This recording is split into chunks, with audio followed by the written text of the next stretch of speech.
Sveiki, šiandien su jumis Terasport akademijos treneris Viktoras Češulis ir jis jums pademonstruos pagrindinius pratimus, nuo ko reikėtų pradėti, norint išmokti teisingai ir greitai riedėti. Pirmas pratimas yra pagrindinė stovėsena. Atkreipkite dėmesį į kojų padėtį, išlaikyti 90 laipsnių kampą keliuose ir kojų padėtis turi būti neplatesnė kaip 10-15 cm tarp abiejų riedučių. Antras pratimas yra lygiai toks pat, bet prisideda papildomas šuoliukas į viršų. Pašokti kuo aukščiau nereikia. Grinai po šuoliuką mes turim save išlaikyti vėl toj pačioj stovėsenoje ir išlaikyti kampus. Sekantis pratimas yra grinai koordinacijai. Koja turi būti minkšta, keliukas nėra įtemptas, riedam ant vienos kojos, stengiamės, kad jinai nevirstų į vidų ir išlaikom lygsvarą ant vienos kojos, vieną keliam į viršų, kitą prie pat pristatom.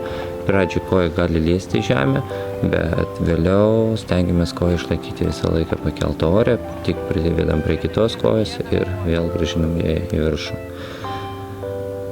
Lengvesnis pratimas vėl grįžtam į stovėseną, vieną kojytę išvedam į priekį, stengiamės, kad visi ratukai liestų žemę, negali pakilti nei priekis, nei galas, ištiesiam koją priekį, grąžinam ant gal. Taip kartuojam su kita koja ir būtina išlaikyti kampus, kad keliukai būtų sulenkti 90 laipsnių kampu, nugarą yra ištiesta į priekį. Vėl koordinacijos pratimas yra sunkesnis, stengiamės paridėti ant vienos kojos. Jeigu pradžio nesigauna, galima kitą koją ratuku paliesti žemę, mes stovėsime stabiliau ir bus lengviau biškį jį atlikti.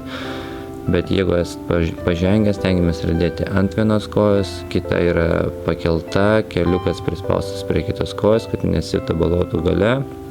Stengiamės riedėti vieną liniją, žiūrėdami į priekį. Pratimas riedučių paišomas ratukas. Gaunasi, kad kojas išvažiuoja ant išorinių briaunų, suvažiuoja ant vidinių ir bandom irgi išlaikyti kūną vienoj padėty, nesikeluojam į viršų, suvedam kojas kuo arčiau ir stengiamės atsispirti vienodai kojam, kad viena koja nepabėgtų į priekį, automatiškai mus pradės mesti į vieną arba į kitą pusę, turim viską daryti vieną liniją. Sekantis pratimas yra lygiai greitus atsispirimas. Stengiamės, kad visas mūsų svoris, kūno svoris būtų ant vienos kojos, kita lygiai greičiai spiriasi į šoną. Už vienos kojytės laikomės rankom, kad stabiliau pradžioj stovėtumėm, paskui mes galim daryti tą pratimą ir be rankos. Akcentuojam, kad koja atsilikti nuo kitos kojos, lygiai girtumas neturi skirtis vienas ratukas, kad turi atsispirimas gautis kuo lygiai greičiau kitos kojos. Lygiai toks pat pratimas, bet įdedam į darbą kitą koją, gaunasi pakaitinis, kad mes atsispiriam vieną koją, privedėm ją prie pat, atsispiriam kitą koją. Rankų dabar jau nestatom ant kelio, stengiamės jau ir dirbti rankom, kad priešinga ranka, priešinga koja.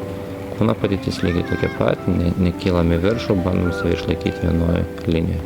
Pratimas kryžiavimas reikalingas tam, kad pajaustume dubens darbą. Mes vieną koją perkeliam per koją, su to kelimo eina ir svoris mūsų, ant vienos kojos ant kitos. Tai pratimas nereikalingas paskui atlikti, o grinai pajausti, kaip mes važiuojam tiesiai, kad jausti dubens darbą atsispirimo metu. Sekantis pratimas yra sunkesnis, lygiai taip pat mes dirbam dubeniu, bet stovim ant vienos kojos, kita gale pasilaikom ir gaunasi, kad kojytė išvažiuoja į priekį ant išorinės pusės, įvažiuoja į vidinę, tarsi paišom gyvatėlę vieną koją, kad pajaustumėm, kaip atliekamas vadinamas double pushas arba dvigubas atsispirimas, kurio metu mes galim išlaikyti žymiai didesnį greitį. Ir paskutinis pratimas yra viskas sudėta viename, kaip mes turėtumėm lėtai, neskubant važiuoti.